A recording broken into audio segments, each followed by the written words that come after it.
Pascal, c'est peut-être le bout du tunnel pour tous ces propriétaires qui ont du mal, beaucoup de difficultés à encaisser les loyers. Une proposition de Mmh. loi va dans leur sens. Ils seront Mmh. protégés et il était temps. Hein. Alors, gardons-nous des généralités. Il y a beaucoup de locataires qui payent Certains leur loyer, propriétaires. mais il y a de plus en plus, c'est une tendance. Moi, j'aime bien observer les tendances des locataires qui sont indélicats. Et on a en France une législation qui est très protectrice pour les locataires, assez peu pour les propriétaires. C'est-à-dire qu'on leur laisse la charge de l'investissement.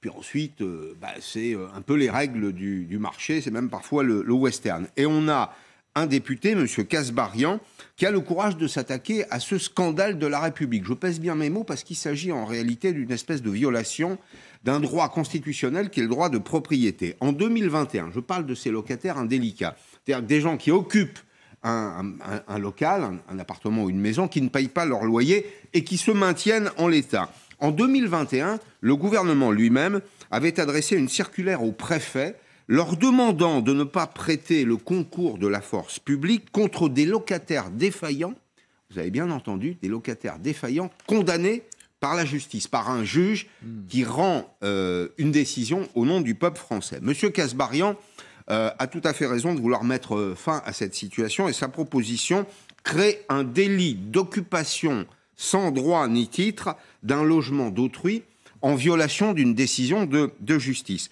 C'est un délit qui permettrait d'attaquer en justice, qui permettrait aux propriétaires d'attaquer en justice le locataire indélicat, ce qui n'est pas le cas aujourd'hui. Le texte rendrait obligatoire une clause de résiliation automatique du bail lorsqu'un commandement à payer a été délivré et qu'il est revenu infructueux. Autrement dit, quelqu'un a été condamné par un juge à payer, il ne paye pas, il se maintient en l'état, donc rupture du contrat. Le contrat devient léonin d'une certaine façon. Alors, il y a aussi le cas des squatteurs. Je termine là-dessus, oui, parce que c'est un aspect de sa proposition de loi.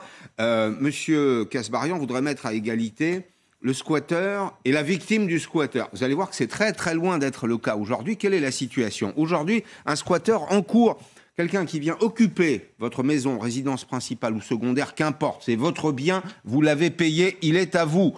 1 an de prison, 15 000 € d'amende, mais un propriétaire qui expulserait lui-même un squatteur encourt, oui, 3 fois plus, 3 ans de prison, 45 000 € d'amende. Il est temps de mettre fin à ce scandale absolu. Ça, c'est vrai, on ne peut pas comprendre.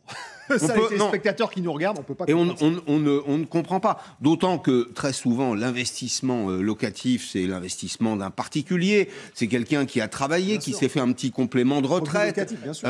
Et alors, il lui reste les charges, et puis il passe devant la glace quand il s'agit d'encaisser les loyers. Ça, Pascal, avec nous ce matin sur ce scandale de la République. Donc, squatter, squatté.